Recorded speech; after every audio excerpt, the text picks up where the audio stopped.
สวัสดีครับผมนายพงศิษฐ์อ่องศรีเลขที่25ชั้นม5/12วันนี้จะมาเล่าประวัติของรถมอไซค์รุ่นหนึ่งที่มีชื่อว่า Honda CB 400เรียกง่ายๆคือ Super 4 Super 4เป็นรถที่นำเข้ามาจากญี่ปุ่นและเป็นรถที่มีซีซีที่มากกว่ารถในประเทศไทย3 เท่าตัวของรถมอเตอร์ไซค์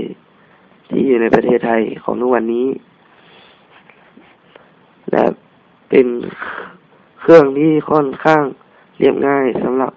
ลูกสูบเรียง4และมีสมรรถนะที่ดีมีความทนทานและไม่ค่อยมีปัญหาอะไรมากเครื่องยนต์จะเป็นเครื่อง4 จังหวะ4 สูบเรียงระบบหล่อเย็นแบบหม้อน้ำและเป็นระบบหัวฉีดตั้งแต่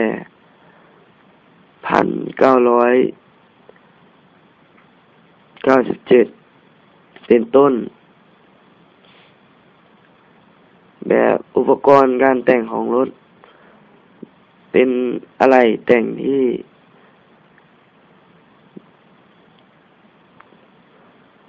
ดีแล้วก็เป็นท่อที่ดีเสียงแบบไม่ดังเป็นเสียงที่เงียบนุ่มหูรถ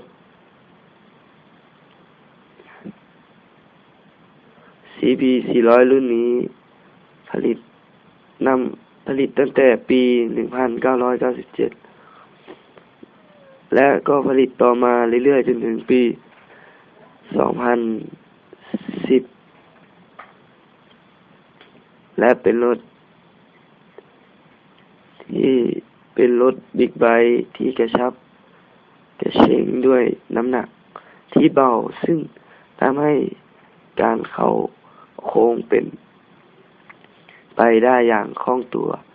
การควบคุมส่วนใหญ่จะง่ายมากเหมาะสำหรับคนที่เริ่มขี่บิ๊กไบค์และมันสำหรับที่มีประสบการณ์ในการขี่รถบิ๊กไบค์มาก่อนกังวลด้วยดิสเบรกหน้าคู่285มิลลิเมตรประกบกับคาลิเปอร์4 พอร์ตจากนิสสินและเบรกหลังดิสขนาด235มิลลิเมตรคาลิเปอร์ด้วย1 พอร์ตจากนิสสินเช่นกันอุปกรณ์ของ Honda B หรือ Super 4มา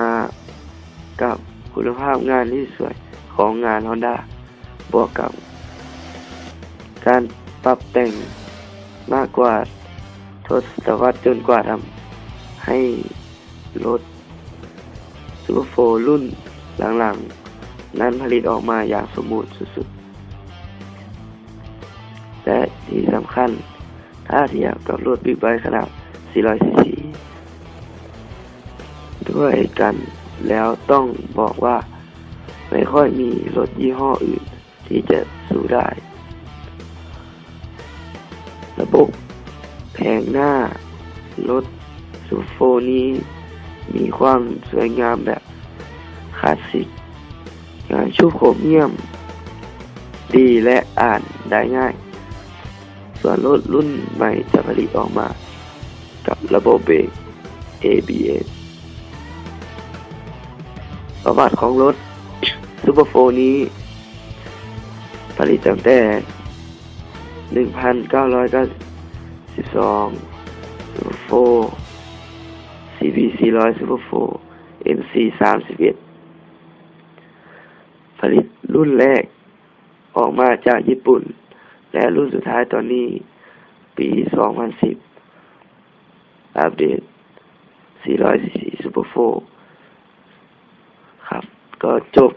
การเล่าประวัติของ Super 4 เพียงเท่านี้ครับ